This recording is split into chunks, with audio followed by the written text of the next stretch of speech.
Every new life calls for a life to be lost. The equilibrium of the world must be maintained. Are you willing to accept the risk? What must we do? Hi, I'm Jayne Thorpe and this is The Fan Carpet. We're at the UK premiere of Tale of Tales. Stay with us to find out all the latest from the talent attending. Well, first of all, there is a film that has the point of view of women, which already is unusual, and it's got 3 stories, and they're all from the point of view of women, and the beating heart of the film is their conflicts. And I think it was very beautiful because the 3 conflicts are about love, which I think is the most important thing for us in our lives. And mine is about a woman that is desperate to have a child, so it calls to the maternal part of a mother, and of course deep inside we are hoping this child will love us unconditionally forever. And then there is the other story that is this fear that women have, that when they lose their youth and their beauty, they're not going to be loved anymore. And the third one is this thing of, am I going to find the love of my life that I can live with and I can love forever and that can love me back? And I think that even though the original book that this is based on was written in the 1700s, these are things that women today can still relate to. And the way he treats them, even though it's a period piece, kind of like a horror film, because he takes this fear into desperation and ultimately into horror, but he does it in a way that it's very contemporary. The film feels very modern, it's very cool, it's very beautiful. First story talks about a woman that can't have child and decide to make some compromise very dangerous. The second story, it's a story about 2 old ladies that try to cheat as a king and pretending to be young. And the third story is about the conflict between a father and a daughter. In this story, you will see monster, you will see, so it's a magic tale. So this is just the theme. And then there will be giant flea, there will be sea monster, there will be witch. I don't know. It's a story that comes from a masterpiece of the Italian literature.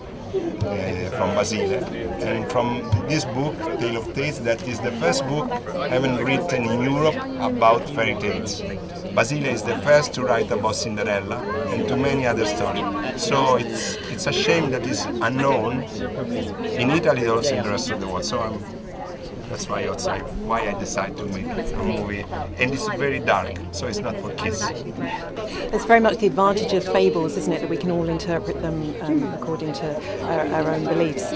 Did you grow up with fables that meant things to you? Do you have favourite stories from your past? Not really. We didn't do. My childhood was out playing. We created our own stuff. We were always out in the woods playing, out in the ashes, outside, always outside creating. We weren't really sitting in the house doing reading stories that way. We created them. So I didn't know about all these writers when I was a little girl. I loved Aladdin. It was like the one thing that stuck to me all the time. And then when I grew up, when I got a bit older, I always, do you know a book called Chicken Soup for the Soul? I do very much. That sort of became my fairy tale book, but it was kind of in a different level. But I always remember kind of going from sort of all the Disneys and the fairy tales to Chicken Soup for the Soul. I just loved it. It was it was that same feeling. Yeah, very very inspirational stuff. And kind of feeds you. when you're young, you kind of go, oh, I need to. Okay, this is life. Okay, well I played as Violet of Highhills, and at the beginning of the film I'm a sort of typical teenage princess yearning for something, someone to define her, a husband in my case. And actually seeing the film now I come across as so sulky, but it's important that I do, because she doesn't realise that actually just getting outside of the castle walls, that's not going to sort of make her life happen, it's not going to make everything fit together. It's only when she goes on this incredibly intense, traumatising journey that she realises that she can be the person to save herself and to define her life. She doesn't need something else. She is the tool herself. And I feel like that's why it's really relevant for a modern audience, or sort of a feminist way of looking at film, because I suppose I'm not the damsel in distress. I have to sort of use what I have in order to, I mean, it's pretty grisly, I have to say. I'm hoping that people don't sort of resort to my sort of tactics in this one, but it means something. It means something that she didn't have to be an archetype of a princess who's just waiting for something. She actually did something, which I think is quite inspiring. So my character is part of a sister character duo, and for me they really are one character together. They live together, they've done everything together, they work together, so they are just one unit. And unfortunately, my character gets won over by vanity and sort of just the hopes of love and beauty, and breaks that up, which is a real shame. I play Eva, who is a very, very old lady, who lives with her sister who's old as well, and we've been living in this cottage forever, and we've barely stepped outside. We've kind of in our little world, so we're still like little girls, we've never really had any contact with the outside world. So we are in a fantasy of our own, and then one day the prince knocks on our door, and everything changes. I hope it's terrifying, I hope they laugh, I hope all the things you get with a folk tale, a fairy tale. There's a wide range that you're disturbed by some of the imagery. I think that's one of the greatest part of it, because it is such a fantasy that it kind of disconnects you a little bit, so you don't feel too uncomfortable, and actually it talks about a lot of the things that are going on in our society today, about beauty, about love, about motherhood, in a way that isn't attacking the people, and I think it kind of opens you up a little bit more. Chasing their desires rather than saying with what's authentic. Yeah. The film is visually arresting. What was it like being on set? To what extent was it real, what we can see, or what was CGI? So the scene in the forest was a real forest, and that is something that completely blew me away. It makes it so easy to just arrive there and just go, wow, this is absolutely phenomenal. Then where else was I? The castle was real as well, which was absolutely amazing. And the set is just, everything's going on at the same time. There's so many things to think about, and the way that it's lit, I mean, it's fascinating. And I just, as an actor, when you're not filming, you're kind of the only one not really doing anything when everyone's suggesting things. So I just spend my time looking at everyone doing their job and just trying to learn, because it really fascinates me. So it was definitely a visual feast. The film is obviously very metaphorical. How did you interpret the themes? What did it mean to you? Well, it's just the thing of you're not content with what you've got, but you don't know that until somebody tells you almost you're not content, there's something else. And the danger of that actually what you had was far better than what you're playing around with. That, I mean, everybody's got a different thing, but that's my stream. Just be careful of what else is out there. And life doesn't always, what you wish for doesn't always come up good. That was the big challenge, but at the end I thought that was more difficult. I thought that was difficult for me to hear when there was some actor that was going out of tune, but at the end I didn't find any problem. It was very similar to when I directed in Italian. So. What did you learn from the director? Instinct, and really just pushing yourself and trying to just do the best you can. I think there's a search for work that is going to be challenging that Matteo does, and it's vital for cinema. It has lived in people's imaginations for generations in Italy, hasn't it? Yeah. It's been popular for centuries, yes. Was that difficult taking it to the screen? Because there are so many views about it, and people have strong opinions about the story. No, because I was a painter before to be a director. So all the project, all the material that gives helped me to be visionary. It's something that is close to my sensibility. So, and when you make an interpretation of a book, the book is a masterpiece, and then the movie will take its direction freely. So will be the result of my imagination of the work of the actors, of all the crew, so it will become something alive that is not the imitation of the book, but is in the interpretation of the book. Absolutely, yes. Even though I was terrified of whether I could have a child or not, and I didn't have mine until I was 41. I think this is a fear that crosses every woman's mind. Sometimes it's, do I want a child?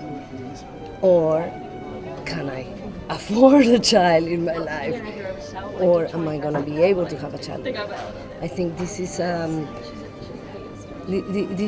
something that is inside of us always. Even if you don't want to have a child, this relationship with maternity is a very strong one in a woman's life. And I identify with the character, but I think everybody will identify with the character in many ways. The other thing about the character that is very interesting is her fear also of losing the child. That at one point you have to let them go. In this, I also identify very, very much. Incredible. I mean, Shirley is absolutely incredible. She completely blew me away. She's the kind of actress that really inspires me to just keep working, challenging myself, because she really brings sort of an ethic of work which is beyond everything. And Matteo is just really amazing. Yeah, well, when I read he challenges his actors, he works really hard to just do the best film possible. When you're on set, that's what you want to achieve. You've got a few weeks or months to just do the best you can. It's a bit like being in a boxing ring, and he really knows how to box, I guess. Matteo was very, very easy to work with and very hard to work with. The easy part is the same one as the hard. He has such a unique mind that you don't, and this is how you should watch the movie. You cannot try to guess what's going in that head, or try to anticipate, or try to make even sense of it. I think you just gotta get out of the way and let him take you into an adventure, because it's gonna be an adventure. What we read on the script, it's nothing like what you see in the film. Even, for example, my character had many lines explaining how she feels.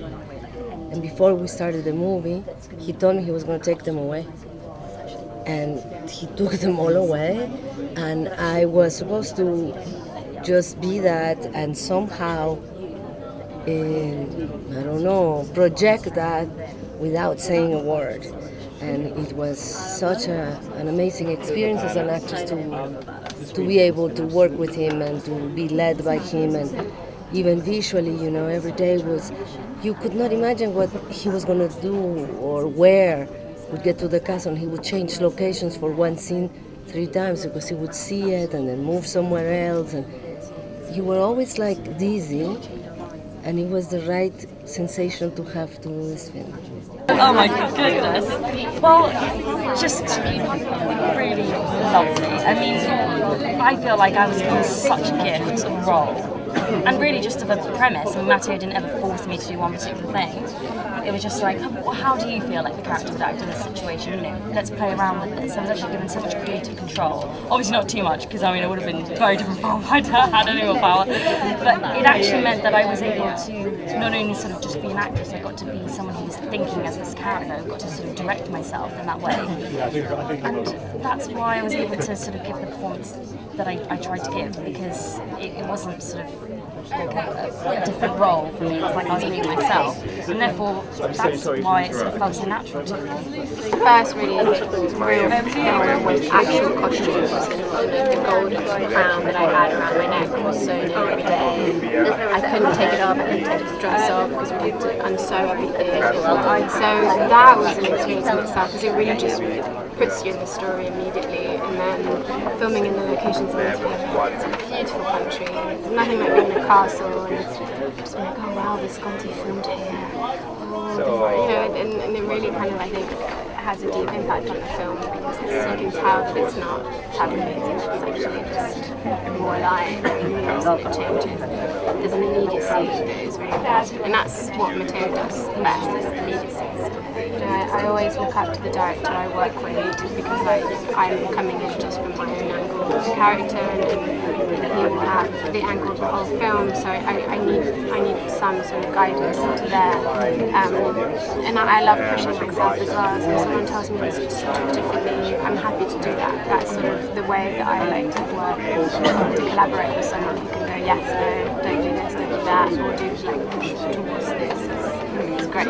He's very exciting.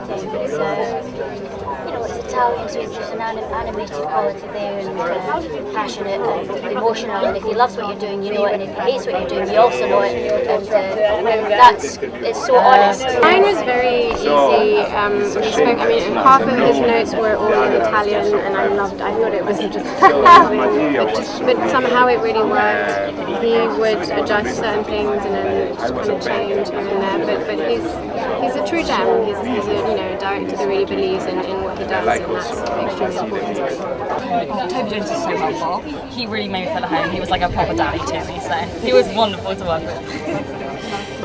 It's violent, sort of, it's escapism, it touches on a little bit of our lives, but it's pure joyous cinema, and it was lovely to get back together. We've all got a bit older, but it felt, within 5 minutes, it was like we've never been apart, which is really nice. And I haven't seen any of the films about her, and it's as good as it felt. She's just a very good actress. I mean, she transforms.